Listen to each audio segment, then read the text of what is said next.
Ini abar-abar. Alhamdulillah baik, Pak. Eh, Sebelum kita mulai pembelajaran pada pagi hari ini, marilah kita berdoa menurut agama kita, yaitu agama Islam. Berdoa dimulai.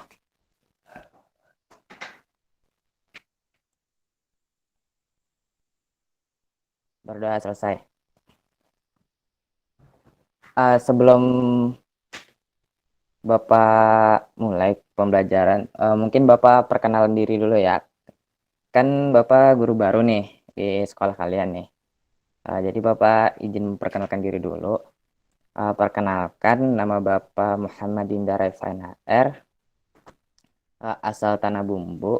Ini lagi bertempat tinggal di Banjarmasin, tepatnya di Bina Berata. Eh, Mungkin dari kawan-kawan ada yang ditanyakan mengenai Bapak.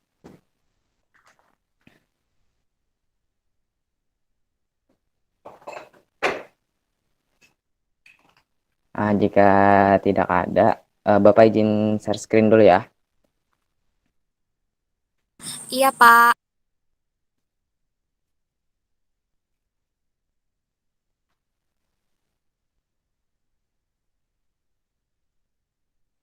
Dapat dilihat. Terlihat, Pak. Terlihat, Pak. Nah, oke.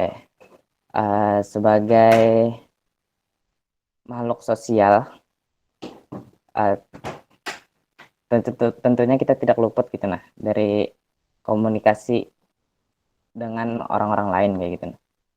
Jadi di sini Bapak ingin sedikit menjelaskan bagaimana kita tuh berkomunikasi sosial yang positif atau yang baik di lingkungan sosial kita. Eh, Anak-anak Bapak sekalian, mungkin ada yang tahu tidak artinya dari 3 poin penting yang ada di PPT yang pian lihat ini. Baik itu pengertian komunikasi, sosial, positif. Mungkin dari kawan-kawan ada yang tahu?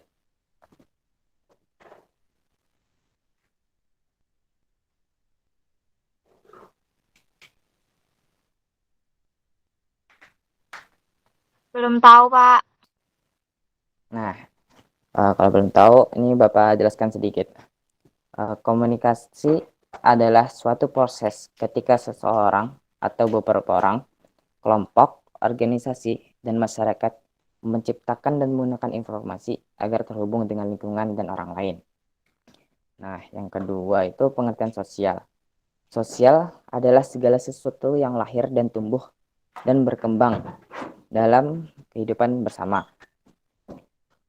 Kemudian pengertian positif. Positif yaitu keadaan jiwa yang sadar akan apa yang dilakukan agar tidak melakukan sesuatu yang negatif.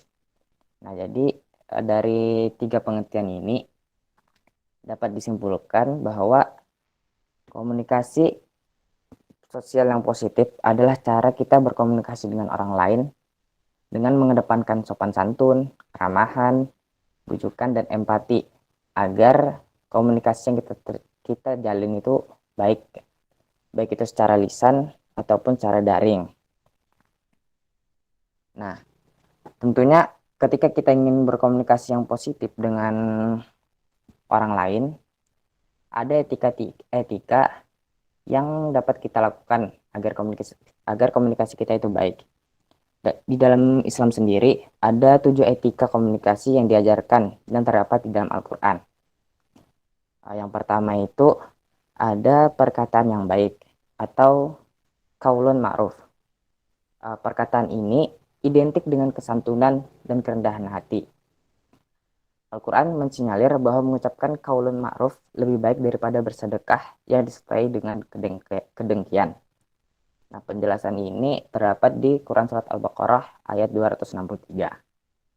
Yang kedua, ada ucapan yang teguh. Ucapan yang teguh ini mempunyai argumentasi yang kuat serta dilandasi keimanan yang kokoh. Tidak ada keraguan yang menyelimutinya. yang nyata patut dihadapi dengan perkataan jenis ini. Nah, yang kedua ini terdapat di Quran surat Ibrahim ayat 27. Yang ketiga ada perkataan yang benar atau qaulun sadid. Tidak ada dusta dan kebatilan dalam ucapan ini. Kata sadid berasal dari sadda yang berarti menutup, membendung atau menghalangi. Qaulun sadid atau perkataan yang benar diucapkan berfungsi untuk mencegah terjadinya kemungkaran dan kezaliman. Bukti ketakwaan seorang mukmin diantaranya gemar mengucapkan perkataan ini. Yang keempat ada ucapan yang efektif dan efisien. Nah, ucapan ini jenis ucapan yang cermat, padat, berisi, mudah dipahami, dan tepat mengenai sasaran alias tidak ngelantur. Perkataan seperti ini akan berpengaruh kuat bagi pendengarnya. Yang kelima, ada perkataan yang mulia atau qaulun karim. Perkataan yang mulia ini adalah tutur kata yang bersih dari kecengkokan dan nada merendahkan atau meremehkan lawan bicara. Terdapat semangat memuliakan, menghormati, menghargai terhadap lawan bicara. Terus yang keenam ada ucapan yang layak dan pantas atau qaulun masyhur. Masyhur artinya adalah yang memudahkan. Jadi ucapan ini mengandung unsur memudahkan segala kesukaran yang menimpa orang lain dan menghiburnya guna meringankan beban kesedihan. Yang ketujuh atau yang terakhir ada tutur kata yang lemah lembut. Kelembutan yang diharapkan dapat menundukkan kekasaran, sebagaimana air memadamkan api. Inilah pesan Allah kepada Nabi Musa dan Nabi Harun ketika keduanya hendak menghadapi Firaun yang zalim. Rasulullah Shallallahu Alaihi Wasallam pernah berkata, Muslim terbaik ialah orang-orang Muslim lainnya yang selamat dari bahaya lisan dan tangannya atau perbuatannya. Hadis riwayat Bukhari dan Muslim. Nah, sebelum Bapak tutup pembelajaran di pagi hari ini, mungkin dari anak-anak ada yang ingin ditanyakan.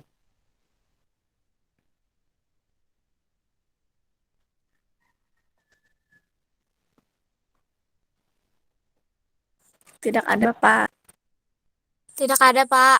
Nah, jika tidak ada, mungkin ada sedikit pesan yang ingin Bapak sampaikan. Mungkin anak-anak juga pernah mendengar perkataan ini. Doa yang kita panjatkan untuk orang lain itu akan kembali kepada diri kita sendiri. Contohnya ketika kita berdoa untuk keluarga kita, berdoa disehatkan, diberikan umur panjang, maka kesehatan dan umur panjang itu akan kembali kepada diri kita sendiri. Selayaknya doa, komunikasi juga seperti itu. Komunikasi kepada orang lain, komunikasikan kepada orang lain apa yang kamu ingin dia komunikasikan kepada kita. Nah, maksudnya di sini anak-anak tuh bisa gitu, nah bisa mengharap orang lain tuh berkomunikasi yang baik kepada pian dengan cara pian dulu yang berkomunikasi yang baik kepada orang tersebut. Nah, mungkin itu saja pembelajaran pada pagi hari ini. Salah hilap mohon maaf. Assalamualaikum warahmatullahi wabarakatuh. Waalaikumsalam warahmatullahi wabarakatuh. Terima kasih, Bapak.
Baik, langsung saja. Assalamualaikum. Waalaikumsalam. Waalaikumsalam warahmatullahi wabarakatuh. Waalaikumsalam. Selamat pagi anak-anak. Udah pada sarapan belum? Pagi, Bu. Sudah. Sudah, Bu. Kalau belum sarapan, sarapan dulu ya. Nah, di sini Ibu ingin memperkenalkan diri. Nama Ibu, perkenalkan, nama Ibu Lutfia Zahroh. Bisa dipanggil Ibu Lutfia ya. Nah, di sini Ibu ingin menjelaskan tentang manajemen waktu. Jadi, manajemen waktu itu sangat diperlukan dalam kehidupan kita sehari-hari, termasuk bagi seorang pelajar. Karena untuk mengatur kegiatannya agar tugas-tugas dari pelajar tersebut dapat terselesaikan dengan tepat waktu dan dapat menghasilkan hasil yang baik, terutama di masa pandemi seperti ini. Nah, di masa pandemi seperti ini, peserta didik atau pelajar dituntut untuk lebih ekstra dalam memanajemen waktunya. Karena semua kegiatan pembelajaran itu bersifat daring atau dilakukan di rumah.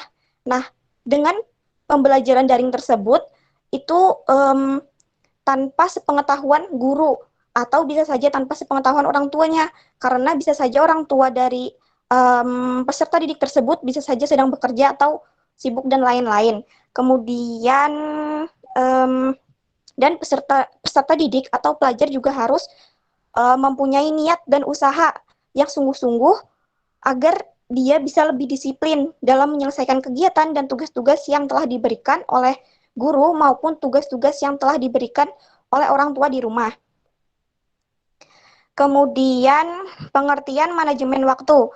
Manajemen waktu dapat diartikan sebagai suatu metode atau cara untuk memanfaatkan dan mengatur setiap bagian waktu dalam mengerjakan aktivitas yang sudah direncanakan dan harus diselesaikan dalam jangka waktu yang sudah ditetapkan. Kemudian manfaat dari manajemen waktu, yaitu yang pertama adalah melatih disiplin, melatih disiplin aturan waktu yang telah dibuat itu akan menjadikan patokan untuk tidak menunda pekerjaan atau tugas-tugas, dan itu akan melatih peserta didik atau pelajar untuk menjadi orang yang lebih disiplin lagi. Kemudian bertanggung jawab manajemen waktu yang baik itu akan menjadikan seorang pelajar tersebut menjadi sosok yang bertanggung jawab karena mengerjakan tugas dengan sungguh-sungguh dan tepat waktu. Kemudian yang ketiga, yaitu pekerjaan atau tugas terselesaikan tepat waktu. Itu mengatur waktu. Dengan kita mengatur waktu yang baik, itu akan membuat pekerjaan atau tugas kita itu dapat terselesaikan dengan tepat waktu. Dan hasil pekerjaannya pun akan lebih maksimal karena kita tidak menunda-nunda pekerjaan tersebut dan kita lakukan sesuai dengan jadwal atau target yang telah kita tetapkan. Kemudian yang keempat, yaitu meningkatkan kepuasan diri dengan manajemen waktu yang baik.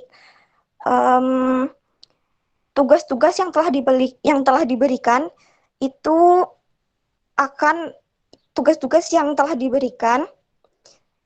cepat terselesaikan dan hasil yang didapat pun akan terasa maksimal. Kemudian tugasnya pun akan tepat waktu dan hasilnya pun akan lebih maksimal. Dan karena hasil maksimal tersebut otomatis akan meningkatkan kepuasan dalam diri kita. Kemudian tips dalam manajemen waktu, yaitu yang pertama, buatlah daftar agenda. Yang pertama-tama itu kita harus membuat daftar agenda. Kemudian yang kedua, atur prioritas utama. Supaya waktu yang kita gunakan itu lebih produktif, kita harus bisa mengatur apa sih yang menjadi prioritas utama daripada kepentingan pribadi kita yang lainnya. Kemudian jangan menunda waktu, karena kita tahu waktu itu tidak bisa kembali lagi gitu. Waktu akan terus berputar. Kemudian terakhir yaitu fokus terhadap prioritas dari daftar agenda. Jika agenda itu jika waktu yang sudah tersusun dengan baik, maka kita harus bisa memfokuskan yang telah menjadi prioritas utama kita. Dan Islam pun juga menganjurkan agar manusia itu dapat memanfaatkan waktu dan kesempatan yang dimilikinya, sehingga ia tidak termasuk dalam golongan orang-orang yang merugi. Dan hal itu tercantum dalam Quran surah Al-Asr ayat 1-3, dan Rasulullah SAW pun juga menganjurkan agar manusia dapat memanfaatkan kesempatan yang ia miliki. Sekian dari Ibu, apakah kalian paham? Apakah ada yang ingin ditanyakan?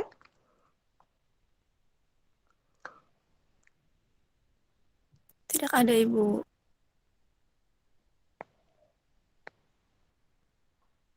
Jika tidak ada, Ibu akhiri ya. Salah hilaf mohon maaf. Terima kasih. Wassalamualaikum warahmatullahi wabarakatuh. Waalaikumsalam warahmatullahi wabarakatuh. Terima kasih Ibu. Ya, Alhamdulillah, terima kasih Ibu Lutfia. Selanjutnya kita persilakan kepada Indrianti. Ada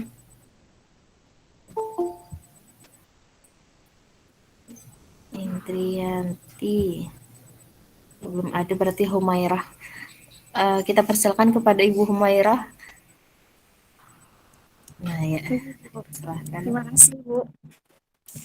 Ya, Assalamualaikum warahmatullahi wabarakatuh. Waalaikumsalam warahmatullahi wabarakatuh.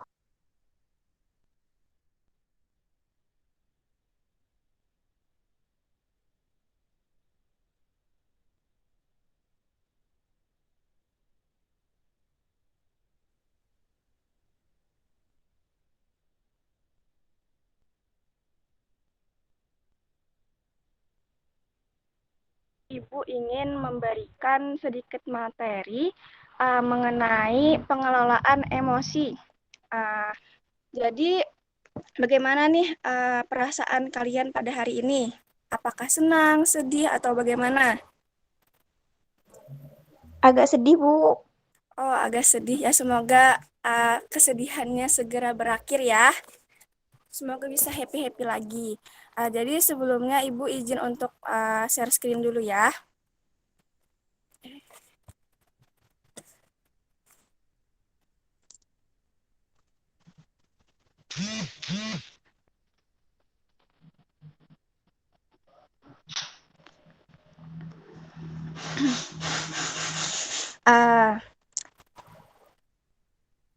Sebelumnya mari kita mulai pembelajaran hari ini dengan mengucapkan basmalah.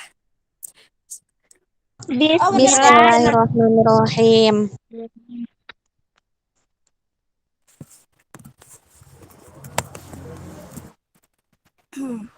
Nah, jadi di sini Ibu ingin sedikit memberikan materi mengenai mengekspresikan perasaan. Sebelumnya dari kalian tahu tidak arti dari maksudnya itu mengekspresikan perasaan itu apa? Tidak tahu, Bu. Oke, sedikit Ibu jelaskan ya.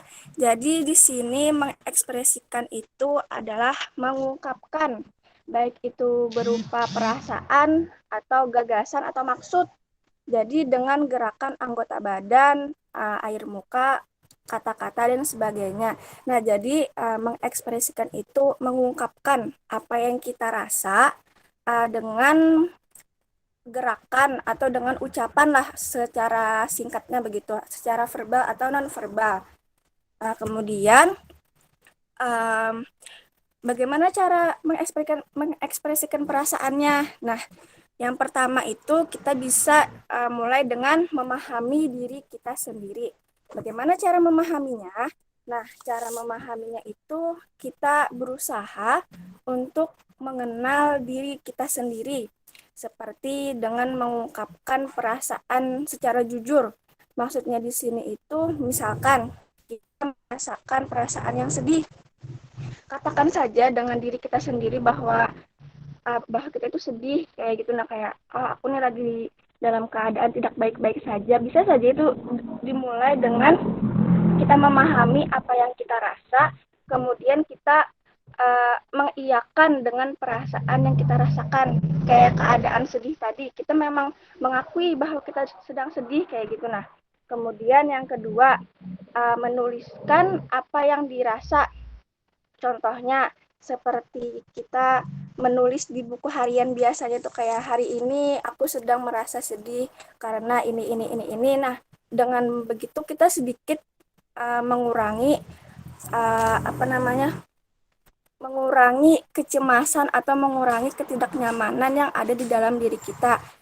Misalnya kalian sudah, karena kan sekarang gawai lebih sering kita pegang ya gitu, kayak kita lebih sering menggunakan gawai di setiap harinya. Bisa saja kalian menuliskan apa yang kalian rasa itu di memo HP, biasanya kan ada kayak gitu. Nah, jadi mulai dari situ pun kita sudah bisa mengungkapkan apa yang kita rasa kayak gitu. Kayak pada hari ini tanggal segini saya merasakan sedih karena ini, atau saya lagi happy misalnya, tuliskan aja happy-nya kalian itu dikarenakan apa kayak gitu. Nah, habis itu yang kedua, meluangkan waktu untuk melakukan hal yang disenangi seperti jalan-jalan, kayak makan-makan, atau sekedar nonton film di dalam kamar misalnya kayak gitu, atau membaca novel. Dan itu tuh itu akan sedikit mengurangi apalagi itu misalnya perasaan yang sedih kayak gitu. Nah, bisa aja kita meluapkannya itu dengan membaca cerita yang sedih juga kayak itu. Dengan itu pun kita bisa meluapkannya, menyalurkan perasaan sedih kita dengan itu kayak gitu. Ataupun kita sedang merasakan senang misalnya gitu, bisa aja kita mengekspresikannya dengan bernyanyi, dengan melukis, ataupun dengan berbagi cerita kepada orang lain bahwa kita itu sedang merasakan hal yang menyenangkan atau hal yang menyedihkan, dan itu pasti akan mengurangi kekacauan yang ada di dalam diri kita. Nah, yang keempat itu bisa mencari teman bicara. Kadang kita itu hanya perlu didengarkan kayak itu. Jadi entah itu kita berbicara dengan diri kita sendiri melalui media-media yang ada, misalnya kayak kita sedang merasakan sedih ataupun senang tuh, bisa aja kita berbicara dengan diri kita sendiri di cermin, bahwa kayak menceritakan kronologi ulang, kayak misalnya tuh senangnya karena dapat nilai bagus misalnya di ujian akhir misalnya. Nah, itu bisa aja kalian kayak, aku hari ini senang loh karena ini. Atau misalnya kalian sedang kayak marah atau lagi sedih gitu, bisa aja kalian menceritakan kemarahan kalian dengan diri kalian sendiri melalui di depan cermin misalnya gitu, kayak marah semarah-marahnya, kayak berkata yang entah itu memotivasi ataupun itu memarahi diri sendiri terlebih dahulu. Itu hal yang wajar kayak itu, emang itu perlu dilakukan. Atau kalian bisa mencari teman terdekat atau orang-orang terdekat yang bisa kalian percayai dan kalian bisa terbuka dengan mereka hanya untuk mengungkapkan apa yang kalian rasa kayak gitu. Kemudian yang nomor 5, cara mengekspresikan perasaan itu dengan belajar bersyukur, karena Allah tuh sudah menjanjikan apabila kita bersyukur dengan nikmat yang Allah berikan, maka Allah akan menambah nikmat tersebut. Kemudian cara mengekspresikannya kan dengan belajar bersyukur tuh mungkin identik dengan hal-hal yang berbau kebahagiaan misalnya itu. Nah, misalnya kita mendapatkan perasaan yang kurang mengenakan, tentunya kita diajarkan untuk selalu bersyukur kayak gitu. Nah, karena Allah itu tidak akan memberikan cobaan melebihi batas kemampuan hambanya kayak gitu. Dan bersabar itu merupakan bentuk dari syukur seorang hamba kepada Allah. Jadi dalam bersabar itu pun merupakan bentuk dari rasa bersyukur kayak gitu. Dan bagaimana dan nih dampak dari jika kita tidak bisa mengekspresikan perasaan. Yang pertama tuh kita pasti overthinking. Kenapa overthinking? Karena kita itu kayak memikirkan, aduh kenapa ya aku sedih, aduh kenapa ya.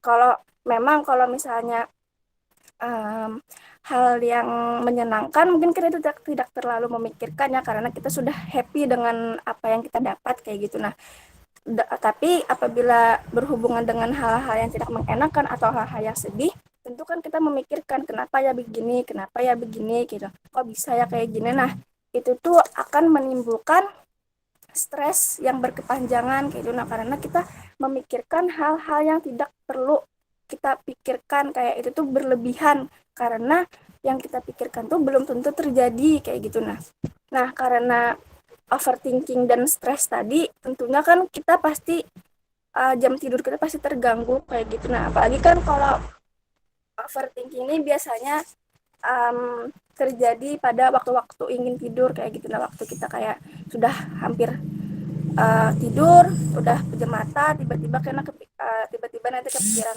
apa kayak gitu. Nah, kayak hal-hal yang seharusnya tidak dipikirkan malah terpikirkan. Nah, karena tidak teratur tadi tidurnya, maka itu akan mengganggu pada kesehatan fisik dan itu akan berdampak pada kegiatan-kegiatan kita pada hari yang kita jalani kayak gitu. Nah, pernah ibu membaca video di media sosial kayak gitu,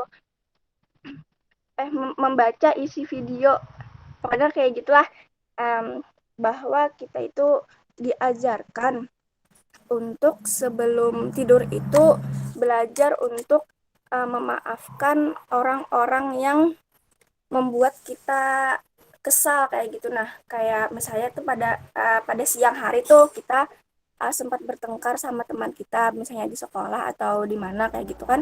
Terus kebawa nih sampai mau tidur rasa kesalnya itu. Jadi sebelum tidur itu kita berusaha untuk kayak memaafkan perbuatan-perbuatan teman kita, terutama kita harus memaafkan diri kita sendiri kayak gitu kan. Baru kita memaafkan orang-orang yang membuat kita merasa kurang nyaman. Nah, itu tuh sedikit mengurangi perasaan-perasaan yang tidak menyenangkan di dalam diri kita. Jadi kita itu tentunya kan kita diajarkan sebelum tidur itu untuk membaca doa sebelum tidur, berwudu, terus membaca doa sebelum tidur, membaca Fatihah 4, habis itu ayat kursi. Nah, ditambah dengan belajar untuk memaafkan orang-orang atau diri kita sendiri yang membuat perasaan kita tidak nyaman. Mungkin itu saja dari Ibu. Apakah dari anak-anak ada pertanyaan?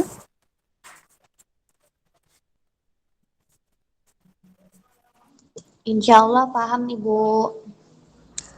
Oke, Insya Allah baik. tidak ada, Ibu. Sedikit dari Ibu, mungkin kita sebagai manusia itu harus selalu bersabar atas segala ujian dan selalu bersyukur dengan apa yang kita dapat, entah itu hal baik ataupun hal buruk, karena Allah tidak akan memberikan cobaan melebihi batas kemampuan hambanya. Mungkin sekian dari Ibu, semoga apa yang Ibu sampaikan dapat diterapkan dan bermanfaat. Kita akhiri dengan membacakan hamdalah. Alhamdulillahirrabbilalamin. Terima kasih. Wassalamualaikum warahmatullahi wabarakatuh. Waalaikumsalam warahmatullahi wabarakatuh. Waalaikumsalam warahmatullahi wabarakatuh. Terima kasih, Ibu.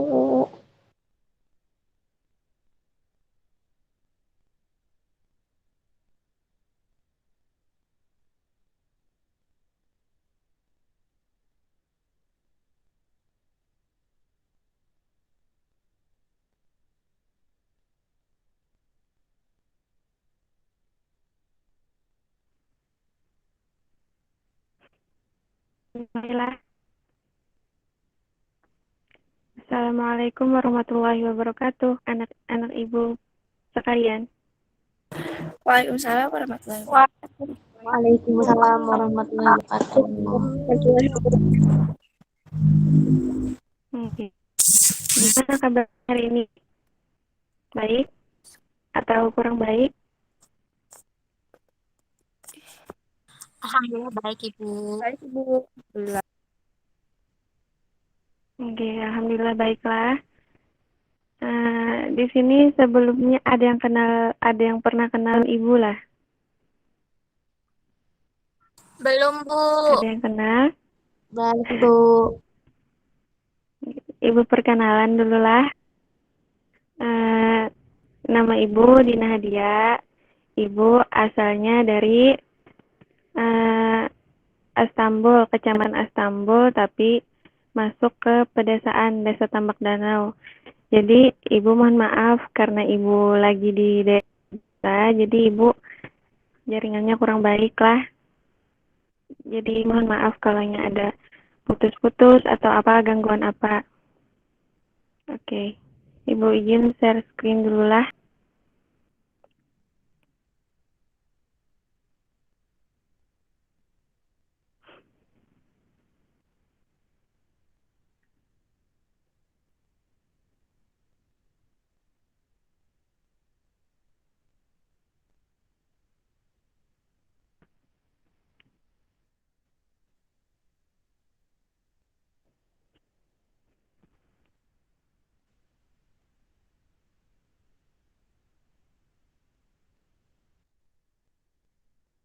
Apakah terlihat?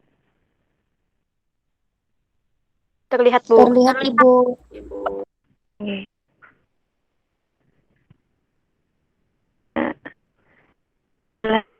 Kita baca doa dulu lah.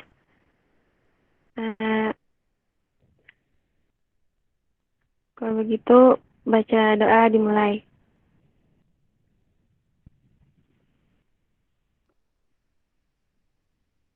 Oke, selesailah. Kita Bismillahirrahmanirrahim. Hari ini kita pertemuan pertama lah. Jadi Ibu akan menjelaskan tentang identifikasi permasalahan sosial peserta didik. Nah, Ibu mau bertanya nih, ada yang tahu lah masalah sosial itu apa? Ada yang tahu? Belum, Ibu. Belum, Bu. Oke, Belum, Bu. Ibu jelaskan.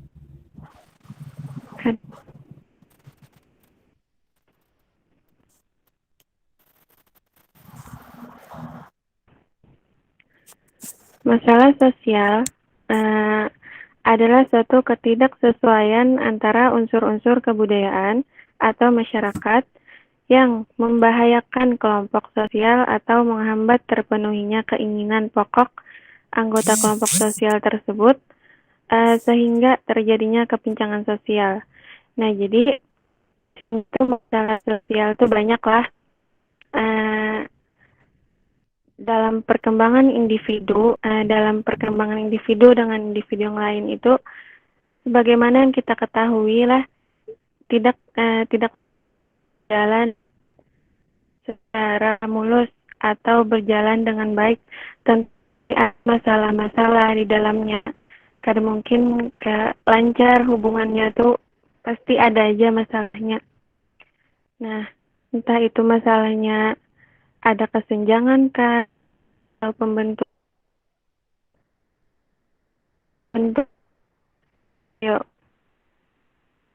kepentingan yang lain, atau perbedaan pendapat, dan lain sebagainya. Nah, jadi tapi keadaan ini dapat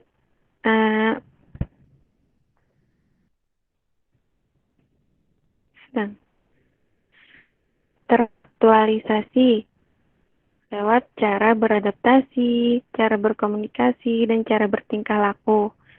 Nah, terus lanjut ke masalah sosial yang sering peserta didik. Jadi di sini mungkin kada peserta didik aja lah.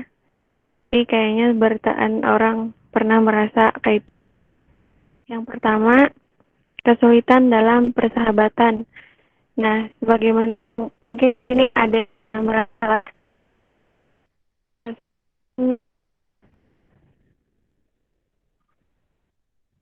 kesulitan dalam persahabatan tuh kayak misalnya kan dalam persahabatan tuh pasti ada anggotanya banyak lah atau berdua, bertiga, berempat.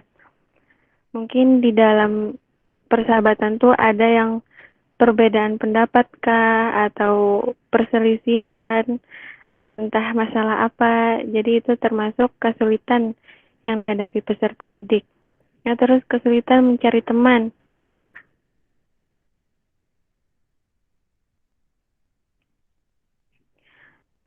Sulit mencari teman sesuai apa yang kita ketahui. Mencari teman akan mencari teman yang baiklah, yang membawa kita kepada hal-hal yang positif.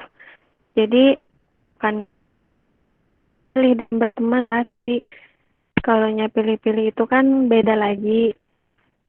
Yang cari teman, cari teman itu untuk kita ke depan agar kita tidak terjerumus ke hal-hal yang negatif.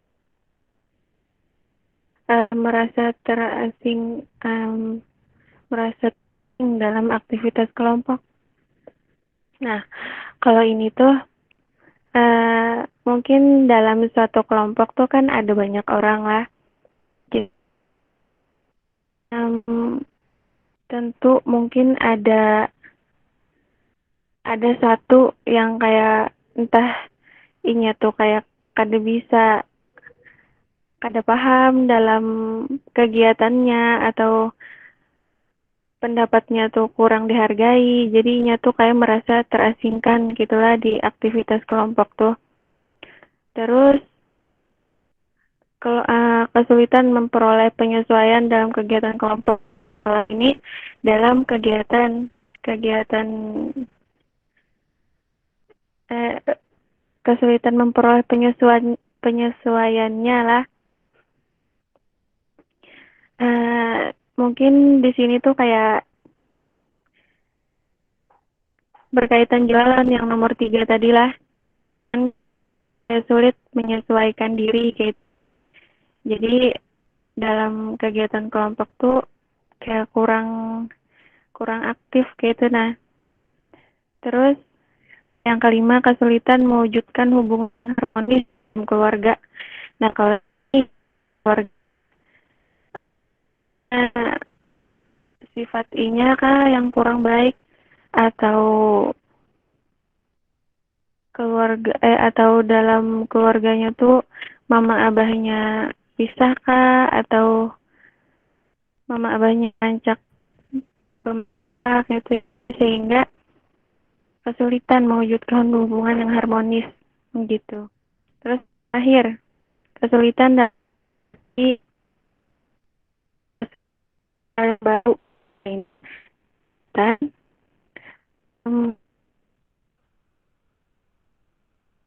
bentar lah.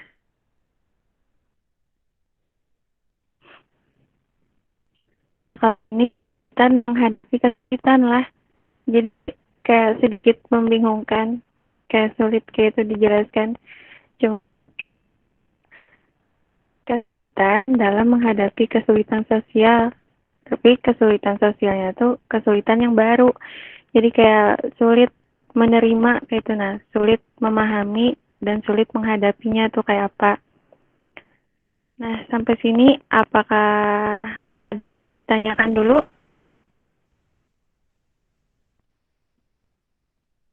Apakah ada? Tidak ada, Ibu. Oke, Ibu lanjutkan lah. Faktor, terus yang selanjutnya faktor yang mempengaruhi terjadinya masalah sosial. Yang pertama yaitu kondisi fisik. Nah, kondisi fisik ini seringkali berpengaruh kuat terhadap proses penyesuaian diri remaja lah. aspek-aspek yang berkaitan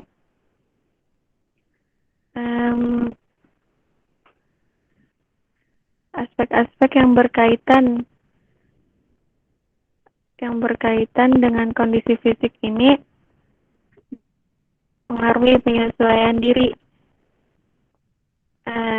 Salah satunya itu misalnya aspeknya kesehatan fisik. Nah, kalau itu seringkali terjadilah, mungkin karena sering sakit, jadi kayak apa yuk, tuh jarang turun sekolah, jadi kalau turun tuh kayak kada tapi akrab gitu di kelas.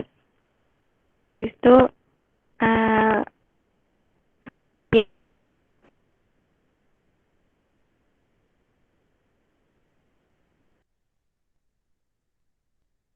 itu apa ya,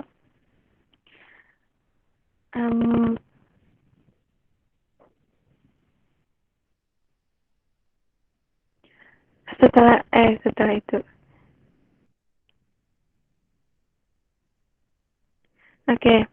yang mencakup kepribadian ini, unsur-unsur kepribadian ini yaitu adanya kemauan dan kemampuan untuk berubah. Jadi kalau yang ada kemauan lawan ada kemampuan tuh kayak nyaman lah kayak itu untuk merubah pribadi kita. Habis itu pengaturan diri,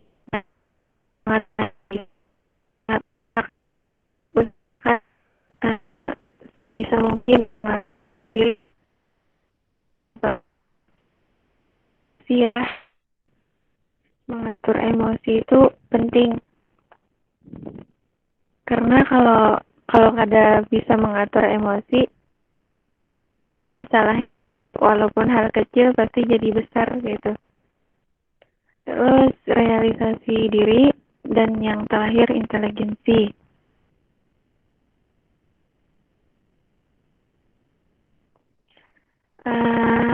Yang termasuk unsur-unsur dalam proses belajar atau pendidikan yang dapat mempengaruhi penyesuaian diri individu, yaitu yang pertama itu belajar lah.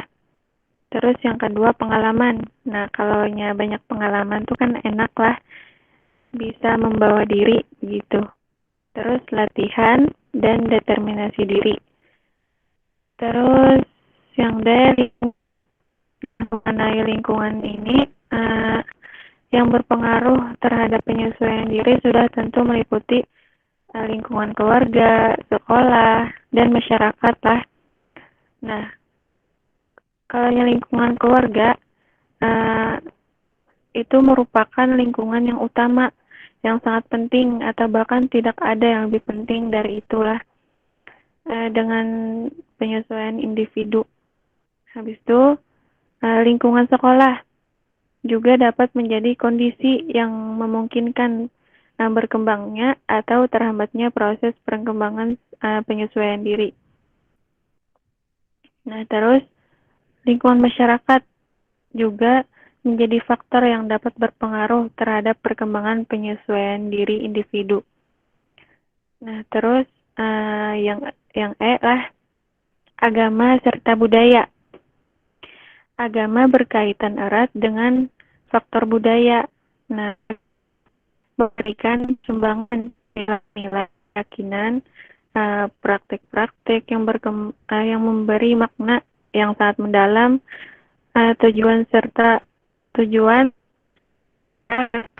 yang imbang, sehingga dapat menyeimbangkan hidup individu. Nah, agama ini mengingatkan manusia terhadap nilai-nilai ketuhanan. Terus, kalau budaya juga merupakan faktor yang sangat berpengaruh. Nah, budaya ini terlihat dari adanya karakteristik budaya yang diwarnakan kepada individu melalui berbagai media dalam sekolah maupun masyarakat lah. Nah, terus slide terakhir lah cara penanganannya. Yang pertama itu belum.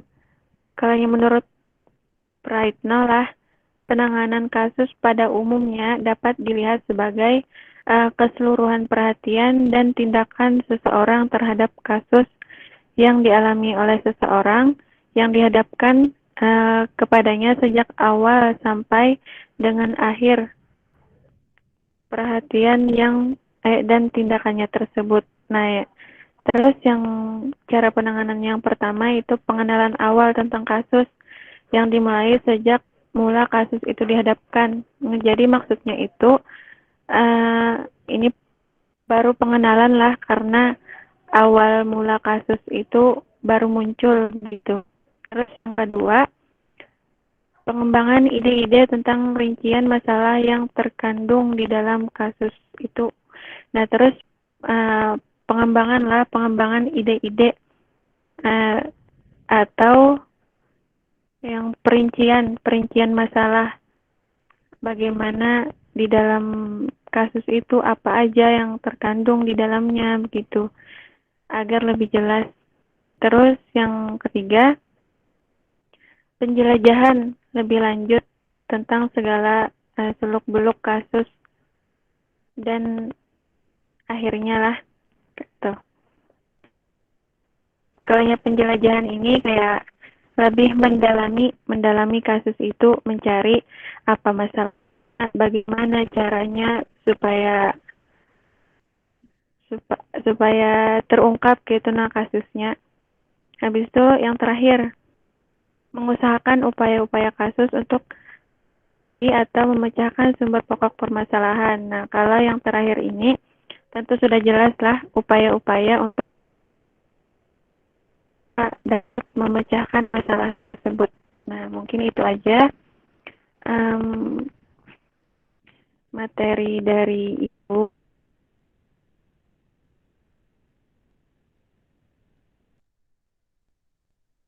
Atau ada yang kurang?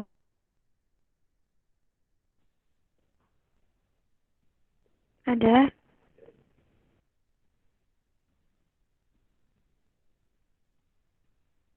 Tidak ada, Bu. Oke. Yang ada, Bu.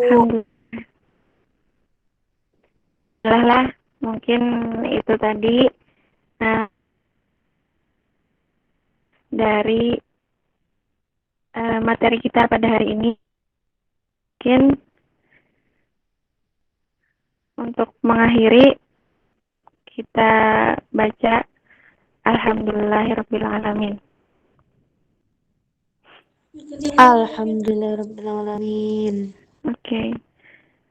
Untuk kekurangannya Ibu minta rela. Setiap manusia pasti memiliki kekurangan lah dan kelebihan masing-masing. Oke. Setelah mohon maaf. Assalamualaikum warahmatullahi wabarakatuh. Waalaikumsalam warahmatullahi wabarakatuh. Terima kasih, Ibu.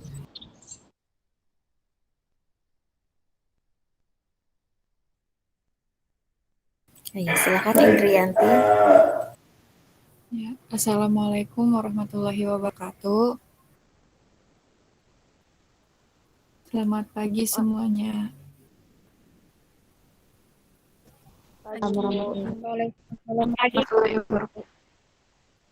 Bagaimana kabarnya? Mudahan semuanya sehat selalu, baik selalu. Ya, di sini Ibu ingin menjelaskan tentang informasi sekolah lanjutan. UASnya sudah pada selesai semua loh. Setelah UAS nanti pasti ingin melanjutkan ke sekolah yang lebih tinggi lagi. Jadi di sini Ibu izin share screen.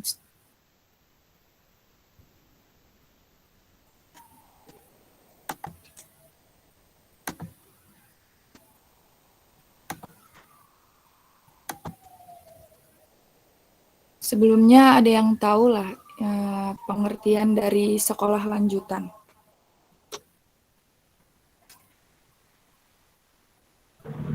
Belum, Ibu. Belum. Kalau gitu Ibu jelaskanlah sekolah lanjutan itu menurut KBBI adalah sekolah selepas sekolah dasar dan sebelum perguruan tinggi. Terus menurut umum, sekolah lanjutan adalah sekolah dalam hal memasuki sekolah lanjutan tingkat atas, sekolah selepas sekolah lanjutan tingkat pertama, dan sekolah sebelum perguruan tinggi. Sekolah lanjutan itu ada 3 macam, yang menengah atasnya. Ada yang tahu lah apa aja?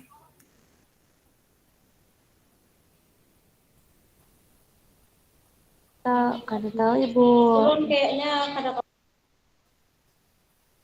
Nah, di sini yang pertama ada sekolah menengah umum atau atas yang biasa disebut SMA. Kemudian ada madrasah aliyah, dan yang ketiga ada sekolah menengah kejurusan atau yang biasa disebut SMK. Yang pertama, sekolah menengah atas. Sekolah menengah atas merupakan salah satu jenis sekolah yang dapat dimasuki oleh siswa setelah menyelesaikan studi di sekolah lanjutan tingkat menengah pertama. Sekolah menengah atas mengutamakan persiapan siswa melanjutkan pendidikan pada jenjang pendidikan yang lebih tinggi. Dalam rangka mempersiapkan siswa memasuki perguruan tinggi di SMA, diselenggarakan program pendidikan khusus atau jurusan. Jurusannya ada 3. Yang pertama itu ada program ilmu pengetahuan alam atau IPA, kemudian ada program ilmu pengetahuan sosial, IPS, dan program bahasa. Terus, masing-masing program bertujuan untuk mempersiapkan siswa memasuki perguruan tinggi yang berkaitan dengan ilmu-ilmu pada program tersebut. Program tersebut yang ilmu pengetahuan alam itu bertujuan untuk menyiapkan siswa melanjutkan pendidikan ke jenjang pendidikan tinggi yang berkaitan dengan alam. Program pengetahuan sosial bertujuan untuk menyiapkan siswa melanjutkan pendidikan ke jenjang perguruan tinggi yang berkaitan dengan ilmu pengetahuan sosial. Sementara program bahasa bertujuan untuk menyiapkan siswa memasuki pendidikan tinggi yang berkaitan dengan ilmu bahasa. Penjurusan di SMA biasanya tuh dilaksanakan dari kelas 11 semester 1. Dan dasar yang dipakai untuk perjurusan, siswa biasanya nilai akademik selama 2 semester di kelas 10. Selain itu, juga ada biasanya pertimbangan minat dan bakat yang dimiliki siswa, serta atas persetujuan orang tua siswa. Kemudian, yang kedua, madrasah aliyah. Madrasah aliyah biasanya madrasah aliyah adalah jenjang pendidikan menengah pada pendidikan formal di Indonesia, setara dengan sekolah menengah atas yang pengelolaannya dilakukan oleh Kementerian Agama. Pendidikan madrasah aliyah biasanya ditempuh waktu 3 tahun, mulai dari kelas 10 sampai dari kelas 12. Sama seperti SMA, madrasah aliyah juga memiliki jurusan, tapi di sini ada 4. Yang pertama, ilmu alam. Yang kedua, ilmu sosial. Yang ketiga, ilmu keagamaan Islam. Dan yang keempat, bahasa. Dan siswa biasanya di akhir kelas 12 mengikuti ujian nasional yang mempengaruhi kelulusan siswa. Kemudian, kelulusan madrasah aliyah ini biasanya dapat melanjutkan ke perguruan tinggi umum, perguruan tinggi Islam, atau bisa langsung bekerja. Madrasah aliyah sebagai SMA ada madrasah aliyah umum yang biasa disebut MA, dan MA kejurusan misalnya madrasah aliyah program khusus MAPK, dan madrasah aliyah program keterampilan yang biasa ada di pondok pesantren. Kemudian yang ketiga ada sekolah menengah kejurusan atau SMK. Sekolah menengah kejurusan ini merupakan salah satu jenis sekolah menengah yang dapat dimasuki oleh siswa setelah SMP. Sekolah menengah kejurusan ini biasanya bertujuan untuk menyiapkan siswa agar bisa memasuki lapangan kerja serta mengembangkan sikap profesional. Terus menyiapkan siswa agar mampu memilih karir, menyiapkan tenaga kerja tingkat menengah dan mengisi kebutuhan dunia usaha, dan menyiapkan siswa untuk dapat melanjutkan studi ke jenjang yang tinggi atau perguruan tinggi. Jadi kalau yang masuk SMK bisa langsung bekerja atau melanjutkan studi lebih tinggi. Siswa yang belajar di sekolah menengah kejurusan ini biasanya banyak dibekali oleh keterampilan untuk masuk lapangan kerja. Sekolah ini mempunyai penekanan pada program keahlian khusus. Ada sekolah menengah kejurusan yang mempelajari teknik, komputer, tata boga, kecantikan, ekonomi atau akuntansi, mesin, otomotif, dan yang lainnya. Yang semuanya itu bertujuan untuk mempersiapkan calon tenaga kerja siap pakai sesuai dengan bidang dan keahlian masing-masing yang dibutuhkan oleh dunia usaha. Tapi di SMK tidak hanya dibekali keterampilan saja, tapi juga mempersiapkan siswa masuk pendidikan yang lebih tinggi, misalnya perguruan tinggi yang sederajat. Misalnya kayak SMK dengan program keahlian kecantikan, teknik komputer, jaringan, akuntansi, dan lainnya. Sekolah analisis kimia, sekolah farmasi, sekolah perkapalan, sekolah kelautan, seperti itu. Terus, cara mempersiapkan diri memasuki sekolah menengah. Yang pertama, menentukan tujuan karir. Saat ini, bukan hanya lulusan SMA atau madrasah aliyah yang dapat melanjutkan ke perguruan tinggi, tapi SMK juga bisa melanjutkan ke perguruan tinggi. Selain itu, lulusan SMK juga langsung dapat memasuki dunia pekerja karena siswa SMK dibekali ilmu untuk memasuki dunia pekerjaan. Untuk itu, jadi kita bisa menentukan tujuan karir kita. Jika kita mau melanjutkan sekolah tingkat atas, misalnya ingin jadi dokter, bisa kita memilih masuk SMA di jurusan IPA. Terus yang kedua, mempersiapkan diri dalam mengikuti ulangan atau ujian dengan baik. Itu menekuni dan mempelajari dengan sungguh-sungguh mata pelajaran yang relevan dengan rencana kelanjutan studi, tanpa mengabaikan mata pelajaran yang lainnya. Prestasi akademik selama kita belajar di sekolah lanjutan tingkat pertama dapat diketahui melalui nilai hasil UAS nasional maupun UAS sekolah. Kemudian yang ketiga, mempertimbangkan bakat dan minat yang kita miliki. Bakat yang dimiliki seseorang itu tidak sama antara satu dengan yang lainnya. Jadi ada yang berbakat pada ilmu alam, tetapi tidak berbakat di ilmu sosial. Ada yang berbakat di bidang olahraga, tapi tidak berbakat di kesenian. Ada yang berbakat di bidang kesenian, tapi tidak berbakat di keterampilan. Bakat yang dimiliki seseorang itu merupakan salah satu faktor yang sangat mempengaruhi keberhasilan belajar. Seseorang yang mengikuti pendidikan di sekolah lanjutan tingkat atas, jika didukung dengan bakat yang dimiliki, akan lebih berhasil dibanding tidak didukung dengan bakat. Selain itu, bakat juga harus dibarengi dengan minat. Terus yang terakhir, mempersiapkan sifat-sifat yang kita miliki. Setiap orang memiliki sifat yang berbeda antara yang satu dengan lainnya. Ada yang sabar, ada yang teliti, suka bekerja menghadapi benda, ada yang tabah, ada yang suka bekerja menghadapi orang maupun menciptakan alat. Sifat-sifat orang merupakan salah satu faktor yang mempengaruhi keberhasilan belajar seseorang. Oleh karena itu, untuk memilih sekolah, sebaiknya seseorang juga harus mempertimbangkan sifat-sifat yang dimiliki. Mungkin itu saja yang Ibu bisa sampaikan. Kalau ada pertanyaan bisa ditanyakan.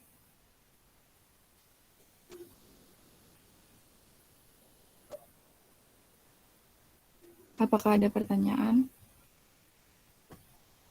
Tidak Tidak ada, Ibu. Mungkin cukup sampai di sini dulu Ibu menjelaskannya. Salah hilaf mohon maaf. Jika ada kekurangan, Ibu minta rela. Wassalamualaikum warahmatullahi wabarakatuh. Waalaikumsalam. Waalaikumsalam warahmatullahi wabarakatuh.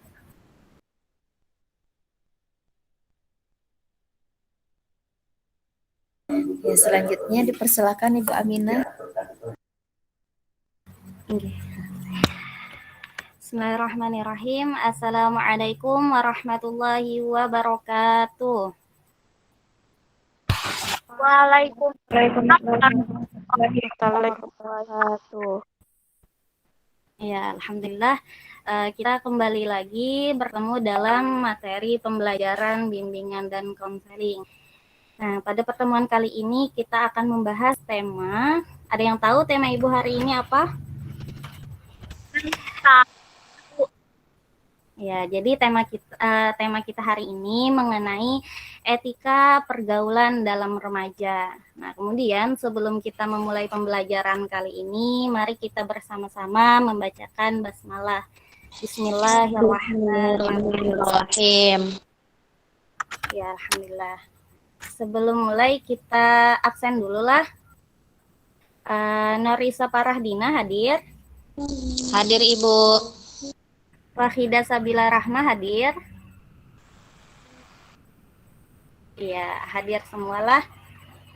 Ibu izin share screen dulu lah.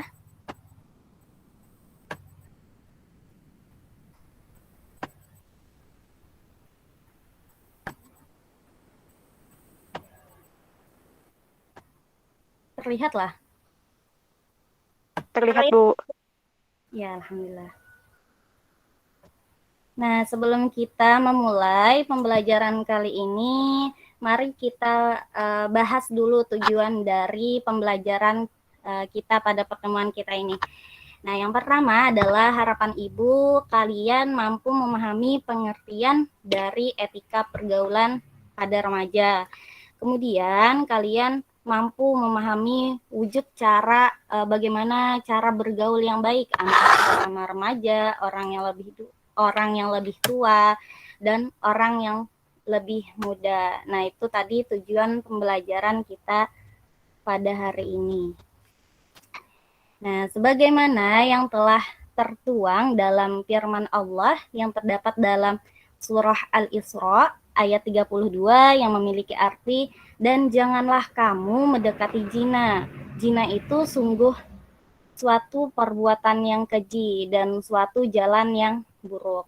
Nah, jadi sesuai dengan firman Allah tersebut, keterkaitannya dengan tema yang Ibu angkat kali ini adalah agar kita mampu terhindar dari perbuatan dosa dalam wujud cara kita bergaul sehari-hari, baik di lingkungan rumah, di lingkungan sosial, maupun di lingkungan sekolah, baik dengan sesama jenis, laki-laki dengan laki-laki, ataupun perempuan dengan perempuan, ataupun kita dengan orang yang lebih muda dan dengan orang yang lebih dewasa.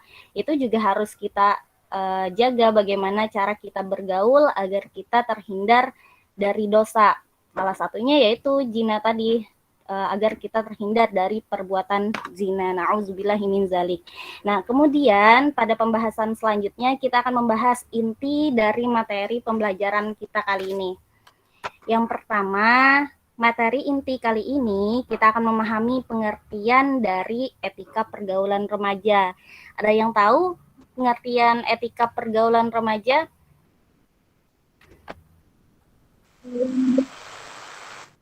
Nah, Ibu jelaskanlah.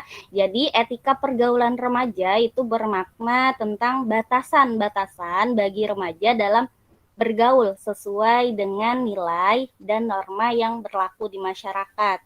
Khususnya kita sebagai umat muslim. Ada beberapa tata cara bagaimana cara kita bergaul baik dengan sesama jenis ataupun dengan lawan jenis, baik dengan yang muda ataupun dengan yang lebih dewasa dari diri kita, sehingga kita tetap berada di jalur yang benar menurut agama dan norma sosial yang ada. Nah, jadi etika pergaulan adalah batasan-batasan kita cara bergaul yang baik dengan orang lain dari segala jenjang, baik yang lebih tua maupun yang lebih muda. Nah, itu tadi pengertian dari etika pergaulan remaja. Selanjutnya, nah, khususnya umat Islam, bahwa Allah telah memberikan petunjuk bagi kita umat muslim bagaimana cara kita mampu menjaga diri dalam bergaul. Nah, di sini ada dua. Nah, ada dua hal inti yang perlu kalian perhatikan dalam bergaul. Yang pertama ini adalah menutup aurat. Nah, kenapa sebagai umat muslim Allah menganjurkan kepada kita bahwa kita mampu menutup aurat kita? Ya, tujuannya adalah agar kita terhindar dari fitnah dan menjaga kehormatan dan kebersihan hati kita ketika kita mampu berbusana yang baik, baik itu laki-laki maupun perempuan. Jika kita sudah mampu melindungi diri kita dengan cara berbusana kita, insya Allah kita akan terhindar dari fitnah dan agar kita mampu menjaga kehormatan dan kebersihan diri kita. Jadi, dengan benteng berupa bagaimana cara kita berpakaian, kita menutup aurat kita mampu membentengi diri kita dari fitnah dan perbuatan-perbuatan dosa yang terkait dengan cara bergaul kita dengan orang lain. Itu poin pertama. Kemudian, yang kedua ini adalah menghindari zina. Nah, kenapa Islam sangat mengatur bagaimana kita bergaul dengan orang lain? Karena jika kita tidak mampu memberi batasan pada diri kita ketika kita harus bergaul dengan lawan jenis khususnya, nah maka setan pun akan mengikuti perilaku kita dan akan menimbulkan syahwat yang mampu membuat kita terjerumus di dalam perilaku dosa. Nah, jadi kenapa ada batasan antara laki-laki dan perempuan dalam bergaul itu adalah untuk menjaga kehormatan dan terhindar dari fitnah dan juga perbuatan dosa. Nah, itu tadi poin kedua. Poin yang penting dasar dari cara kita bergaul dengan lawan jenis. Nah, kemudian di sebelahnya ini, nah di sini dapat kita lihat bahwa cara bergaul antara laki-laki dan perempuan itu tidak boleh, yang utama adalah tidak boleh berdua-duaan. Ya, tidak boleh berdua-duaan dengan lawan jenis yang bukan mahramnya. Nah, misalnya ibu kan perempuan dan misalkan ibu berteman dengan laki-laki. Nah, jika itu bukan saudara ibu ataupun itu bukan suami ibu, itu juga harus tetap menjaga jarak, membentengi diri kita, jangan sampai kita terlalu dekat, bahkan batasan itu sampai tidak terlihat sehingga mampu menunjukkan perilaku-perilaku yang tanpa kita sadari bahwa hal itu akan menimbulkan dosa dan mendekati perilaku zina. Na'udzubillahi min zalik. Nah, jadi kenapa kita harus membatasi dalam artian memberi jarak jika kita berteman dengan lawan jenis dan mampu menjaga pandangan kita dengan lawan jenis, karena pandangan itu juga mampu mempengaruhi timbulnya nafsu syahwat yang tidak pada tempatnya seperti itu. Kemudian nah, jadi tetap batasilah diri kalian walaupun memang tidak ada perasaan apapun dengan lawan jenis, baik laki-laki dan perempuan sesama jenjang, tetap jagalah jarak agar meminimalisir perbuatan-perbuatan negatif tersebut. Kemudian yang kedua nih adalah laki-laki dan perempuan itu tidak boleh bersentuhan fisik. Nah, tidak boleh bersentuhan fisik. Jarak saja itu sudah harus kita jaga, apalagi kalau sampai kita bersentuhan fisik dengan teman kita. Karena apa? Kita tidak tahu pada waktu itu apa yang lawan kita rasakan terhadap diri kita. Nah, untuk menghindari hal-hal seperti itu, baiknya hindarilah kontak fisik dengan teman lawan jenis. Kalaupun itu sesama jenis, misalnya teman perempuan sesama dengan teman perempuan itu tidak masalah gitu, karena tidak akan timbul hal-hal yang mendekati zina.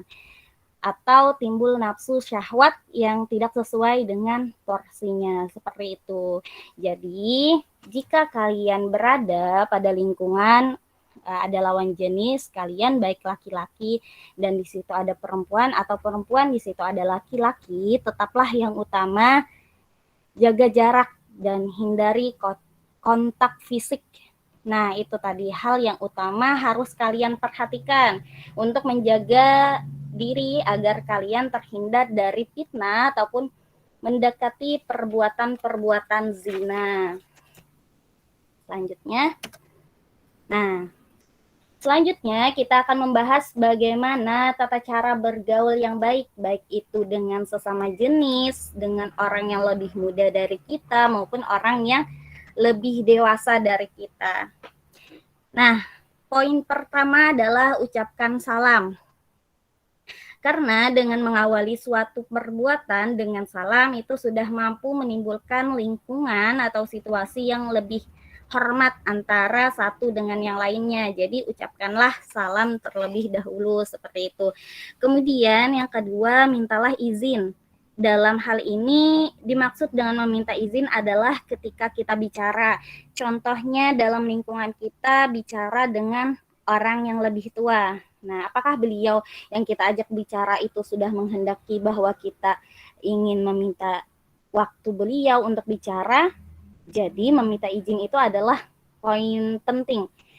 Jadi hal itu bukan hanya bagi orang yang lebih tua ataupun orang yang lebih tua dari kita, tapi baik teman sesama seusia ataupun yang lebih muda dari kita itu juga harus meminta izin. Karena apa? Yaitu wujud perilaku saling menghormati adalah yaitu tadi meminta izin, adanya kesetujuan atau kesediaan bagi lawan berbicara kita, seperti itu. Kemudian menghormati yang lebih tua dan menyayangi yang lebih muda. Nah, biasanya ketika menghormati orang lebih tua itu biasanya orang ketika menghormati orang lebih tua itu lebih mudah, ketika kita menyayangi orang yang lebih muda itu yang lebih sulit. Kenapa?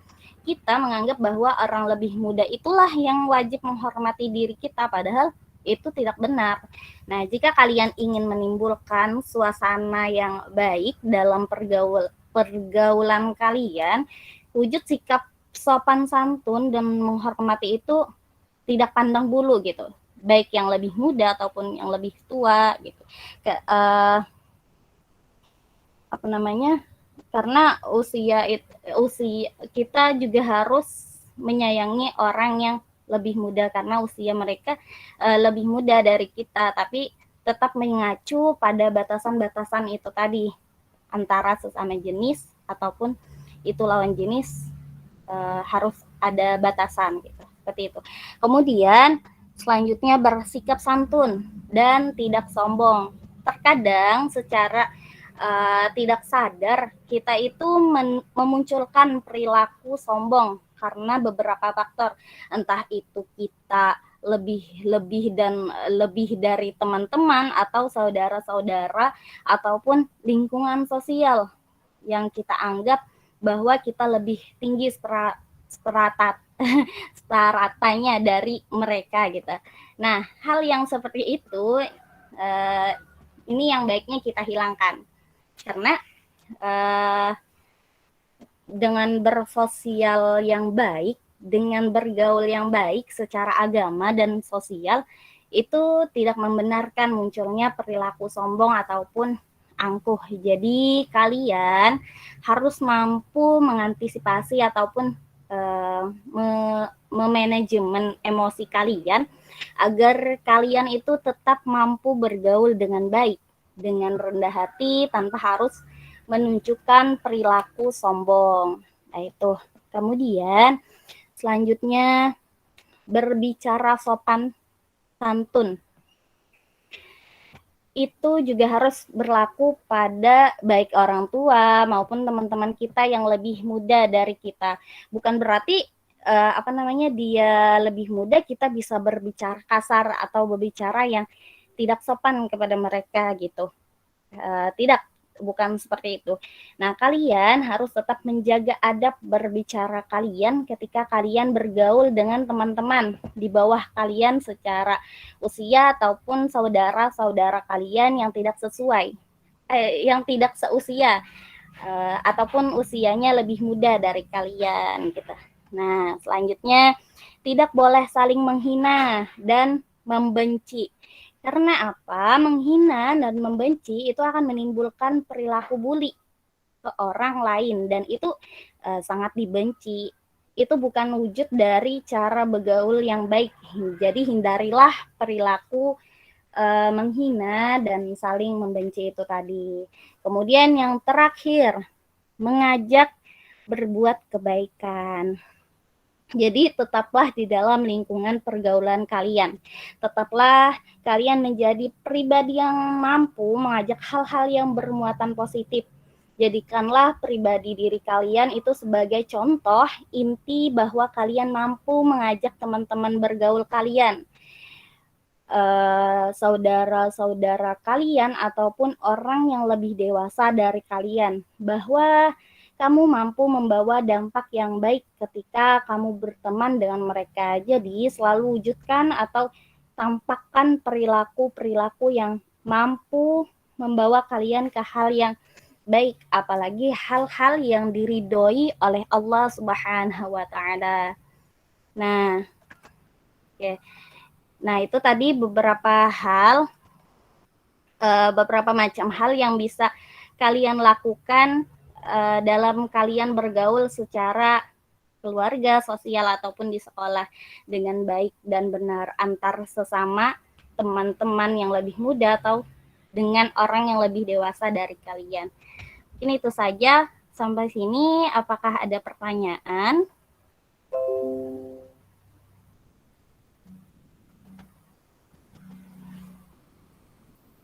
Apakah ada pertanyaan, anak-anak? Tidak ada, Bu. Ya, alhamdulillah. Ada, Ibu. Insya Allah tidak ada, Bu. Ya, mungkin sampai sini dulu lah. Ibu mohon maaf kalau ada salah kata. Sebelum kita tutup, kita baca hamdalah bersama-sama. Alhamdulillahirabbil alamin. Ibu tutuplah. Assalamualaikum warahmatullahi wabarakatuh. Waalaikumsalam warahmatullahi wabarakatuh. Terima kasih, Ibu.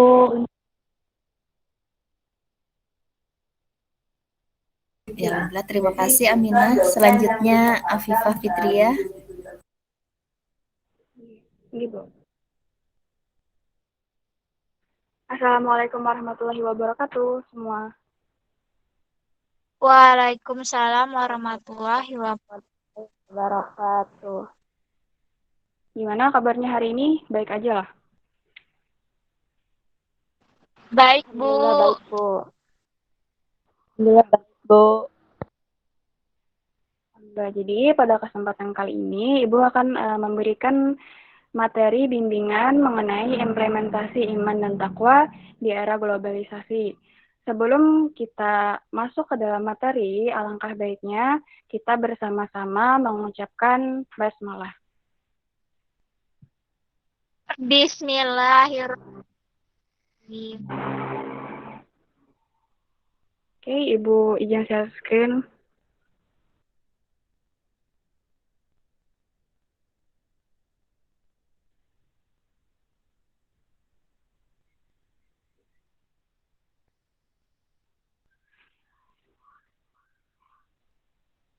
Gimana?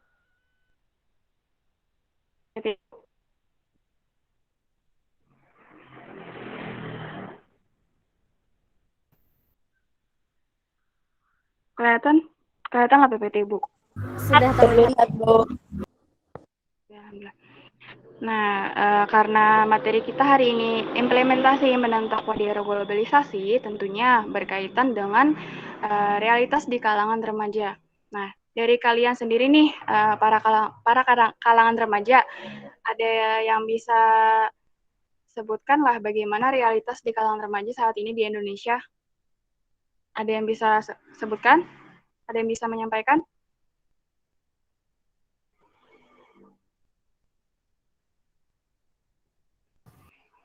Belum tahu, Ibu. Oke, Ibu sedikit jelaskan. Nah, jadi realitas di kalangan remaja saat ini banyak masalah yang sangat memprihatinkan dalam berbagai bidang di Indonesia. Banyak pemuda atau remaja yang membuat kelompok-kelompok eksklusif yang mengatasnamakan agama, yang kadang melakukan cara-cara melawan hukum. Contohnya, membuat ketegangan antar kelompok agama, sehingga kerukunan di masyarakat dan kerukunan antar agama itu menjadi terganggu.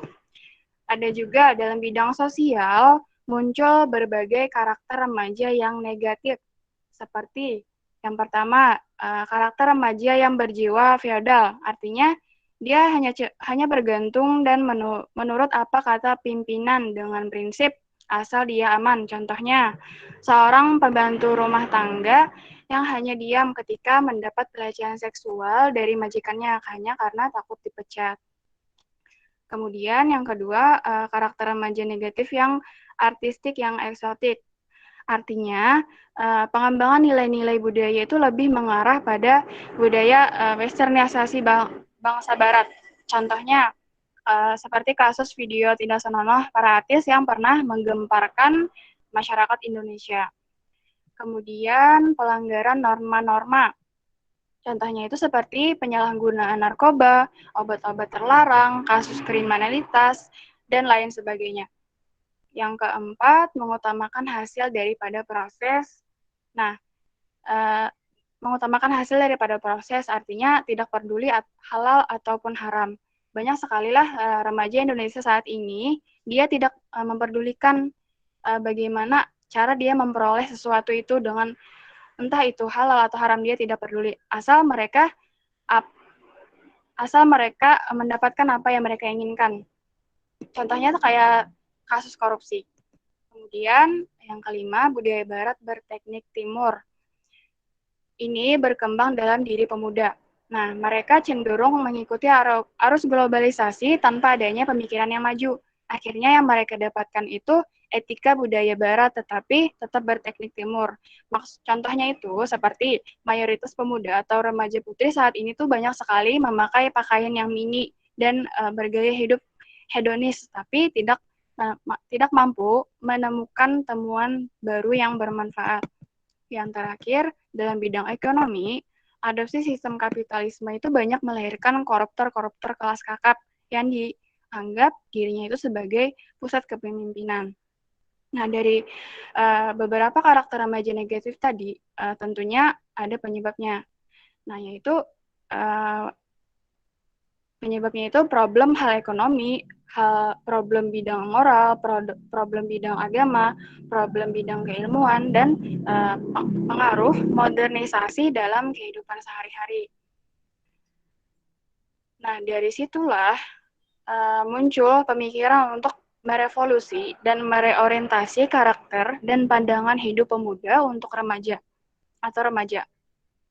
Yang menjadi pertanyaan besar yang muncul di kalangan muslim saat ini, bagaimana peranan iman dan takwa dalam menyesuaikan diri dengan tantangan kehidupan, namun tetap mempertahankan jati diri sebagai bangsa timur atau sebagai bangsa Indonesia.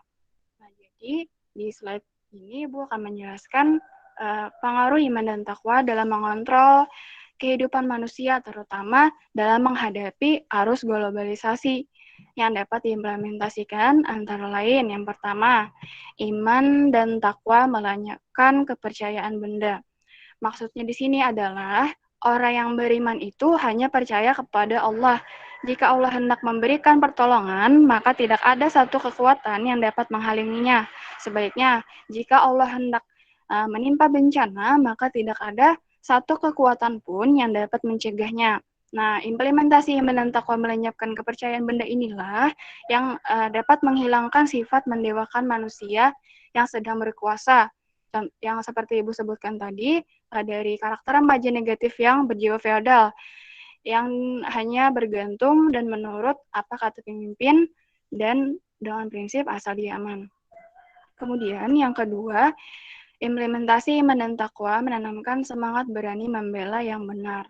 Nah, mayoritas orang tidak berani mengemukakan pendapat mereka tentang kebenaran karena takut menghadapi resiko. Sedangkan orang yang beriman itu yakin sepenuhnya bahwa dirinya itu akan selalu mendapatkan perlindungan dari Allah jika mereka tidak menyimpang dari aturan yang telah ditetapkan. Implementasi inilah yang nantinya akan bisa menumbuhkan sikap berani mengemukakan pendapat, tidak hanya diam dan ikut melaksanakan keputusan saja, padahal keputusan tersebut tidak sesuai dengan hati nuraninya. Kemudian yang ketiga, implementasi iman dan takwa menanamkan sikap self-help dalam kehidupan sehari-hari atau menanamkan sikap percaya diri pada kemampuan diri sendiri. Banyak sekali lah pemuda sekarang itu memandang ekonomi itu adalah hal yang segala-galanya dalam hidupnya. Mereka itu rela menjual segala yang mereka punya tanpa berusaha terlebih dahulu memanfaatkan potensi yang mereka miliki untuk membangun sebuah kemandirian. Realitas sekarang, banyak pemuda atau remaja yang hanya ingin bersikap instan. Mereka ingin sukses, tapi tidak ingin melakukan prosesnya. Nah, implementasi keimanan ini jika teramalkan akan mengikis sikap mengutamakan hasil daripada proses, sehingga tindak kecurangan-kecurangan seperti korupsi itu dapat teratasi secara perlahan. Yang keempat, iman dan takwa memberikan ketenangan jiwa. Seperti yang kita ketahui sekarang ini, banyak sekali lah pemuda atau remaja Indonesia yang dilanda keresahan dan duka cita, serta digoncang oleh keraguan dan kebimbangan. Orang yang beriman, hatinya itu tentram, mempunyai keseimbangan, dan jiwanya tenang karena Allah telah menjanjikan pada umatnya bahwa setiap kebaikan yang mereka tanam pasti akan menuai hasil yang baik. Dengan implementasi iman dan takwa memberikan ketenangan jiwa inilah, muncul pemikiran akan semakin jernih dan dapat menciptakan inovasi-inovasi baru yang dapat mengembangkan kegiatan kewirausahaan generasi muda. Kemudian yang kelima, implementasi iman dan takwa melahirkan sikap ikhlas dan konsekuen. Maksudnya di sini adalah keimanan dan ketakwaan dapat membuat seseorang selalu berbuat ikhlas tanpa pamrih kecuali keridhaan Allah.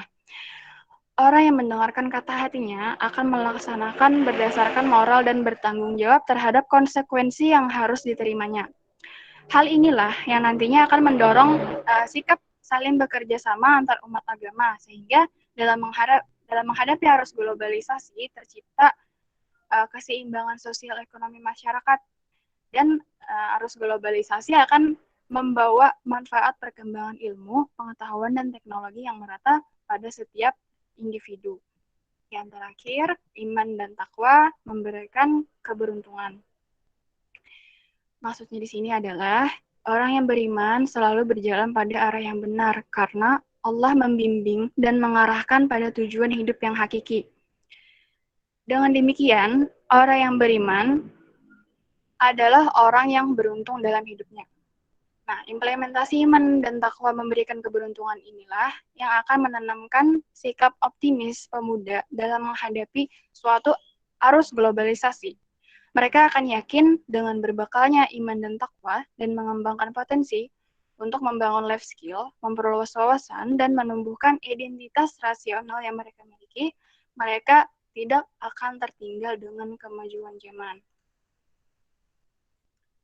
Kesimpulannya, pada surah An-Nahl ayat 97, yang artinya, barang siapa mengerjakan kebajikan, baik laki-laki maupun perempuan dalam keadaan beriman, maka pasti akan kami berikan kepadanya kehidupan yang baik, dan akan kami berikan balasan dengan pahala yang lebih baik dari apa yang telah mereka kerjakan. Maka dari itu, berimanlah dan bertakwalah, karena kehidupan manusia yang baik itu adalah kehidupan orang yang selalu mengerjakan atau melakukan kebaikan dan perbuatan yang baik. Mungkin itu saja yang dapat Ibu jelaskan. Dari kalian, ada yang ditanyakan?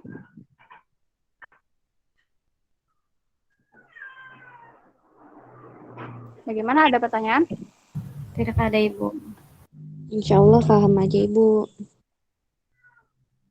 Oke, kiranya Ibu sampai situ aja menjelaskanlah. Semoga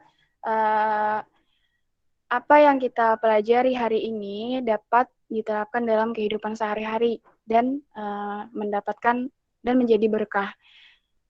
Sebelum kita mengakhiri pembelajaran pada hari ini, alangkah baiknya kita bersama-sama mengucapkan hamdalah. Alhamdulillah. Oke, demikian dari Ibu. Terima kasih atas perhatiannya. Salah hilap Ibu mohon dimaafkan. Ibu akhiri. Assalamualaikum warahmatullahi wabarakatuh. Waalaikumsalam warahmatullahi wabarakatuh. Ya, alhamdulillah, barakallah semuanya lah. Afifah yang terakhir untuk UAS kita pada kali ini. Ya, jadi 4 kali lah, 4 kali pertemuan praktek. Dan Ibu ucapkan terima kasih banyak kepada yang selalu stay atau mengikuti lah praktek dari awal 1, 2, 3, 4. Nah, ini kan nilai plus untuk tambahan di tugas lah. Nah, kalau untuk kehadiran memang sudah Ibu isi di akun Siakat lah. Nah, itu untuk yang terakhir karena judulnya itu UAS akhirnya dan semuanya mengikuti UAS, jadi semuanya hadir semua. Namun yang sebelumnya tidak hadir, nah itu ada isiannya, maksudnya ada beberapa. Nah, jadi secara umum untuk UAS bimbingan klasikal dengan pendekatan konseling Islam, alhamdulillah berjalan dengan lancar. Dan jangan lupa kembali lagi diingat bahwa ketika kita mau praktik apapun untuk pelaksanaan bimbingan dan konseling lah layanannya, khususnya layanan dasar, kemudian responsif, nah itu kan ada RPL, rencana pemberian layanan. Nah, jadi baik memberikan ini kan kita bimbingan klasikal, dicek aja tahapan awal, inti dan penutup, maupun nanti ketika ada mata kuliah bimbingan kelompok, nah bagaimana prakteknya juga dicek aja. Sebenarnya kita sudah punya POPBK lah, nah itu mempermudah untuk melakukan prakteknya sebagai calon guru BK. Nah, namun yang menjadi sebenarnya sederhana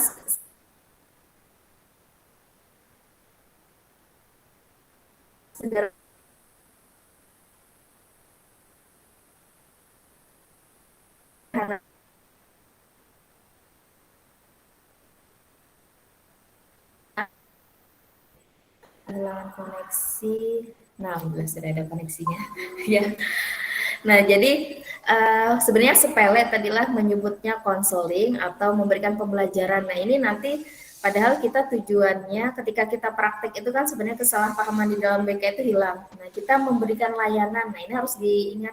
Nanti akhirnya kan sama aja guru kelas atau guru mata pelajaran dengan guru BK yang memberikan layanan. Nah, ini perlu diingat nanti karena ini kan sebelum praktek baik itu PPL 1, PPL 2, ketika memberikan layanan bimbingan klasikal bilang aja layanan bimbingan klasikal, ketika bimbingan kelompok layanan bimbingan kelompok, ketika konseling. Nah, ini perlu dicermati. Nah, termasuk juga topik yang kita berikan. Nah, layanan bimbingan konseling layanan klasikal ini kan ada yang pribadi belajar sosial karir, topiknya sesuai tidak dengan yang pribadi, sesuai dengan tidak yang sosial. Nah, kemudian materi yang sasaran yang kita berikan ini tingkat SMP ke SMA. Nah, nanti harus dicek lah, misalnya ada beberapa ini pada khusus untuk anak-anak kuliah, nah misalnya kayak persiapan menjadi apalah, nah ini jadi harus dicermati kembali materi yang kita berikan, nah sesuai atau tidak. Nah, itu memang bagian yang penting lah kalau sudah terjun ke kelas. Kalau yang subuhan, ini kan memang waktunya agak lama memang. Nah, di sana kesempatan kita untuk ice breaking, kemudian juga semakin menambah pertanyaan. Nah, kalau saat ini memang alhamdulillah dari awal sampai akhir kan kita mengikuti nih bagaimana posisi kita sebagai peserta didik lah. Nah, jadi kita bisa melihat yang baik kita ambil, kita ikuti, yang menurut kita agak kurang baik, nah itu jadi evaluasi. Nah, berarti kita tidak melakukan hal tersebut.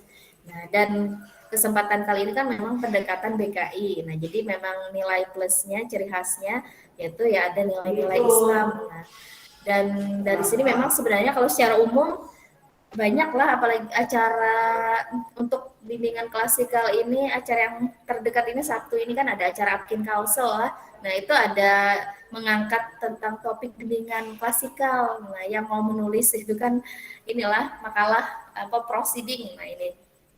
Kemudian lomba-lomba kan juga untuk kebekaan biasanya selain konseling. Nah ini layanan klasikal ini sudah juga bermunculan lah karena ciri khas masuk kelas itu yang memberikan layanan bimbingan klasikal. Kalau yang beberapa kelas, nah kan lintas kelas atau kelas besar, misalnya di lapangan kah, misalnya lah memberikan materi. Kalau dulu pola 17 atau 17 plus, ya yang kalian biasa jenis-jenis layanan. Nah kan ada layanan informasi, orientasi, layanan ada 7 lah. Nah itu yang buku-buku terdahulu deh waktu itu yang belum direvisi lah.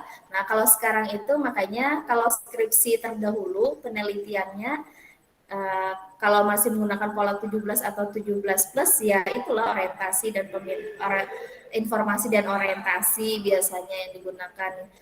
Tohirin juga lah masih buku-buku lama. Nah makanya kekinian itu bisa aja ditambah referensi dengan jurnal. Nah, tapi kalau BK komprehensif ini kan memang sudah inilah, sudah gaung. Nah, jadi ciri khas sudah.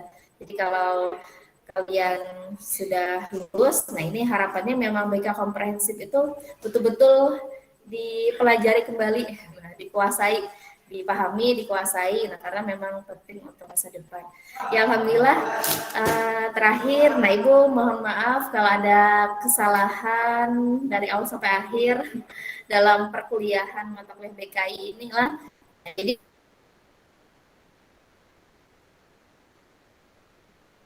untuk grup memang belum Ibu bubarkan karena biasanya kalau sudah Ibu masukkan nilai baru Ibu bubarkan biasanya grupnya. Nah, semoga sukses jadi calon guru yang handal apapun yang misalnya itu nanti belakangan. Tapi kalau saat ini mumpung masih ada kesempatan untuk belajar, ini harus dimaksimalkan belajar itulah ilmu. Karena kan memang masa depan itu dilihat dari ya saat inilah sekarang. Nah, kalau berbicara nanti ya nantilah. Ya sampai sini ada yang mau disampaikan? Kalau ada yang ditanyakan?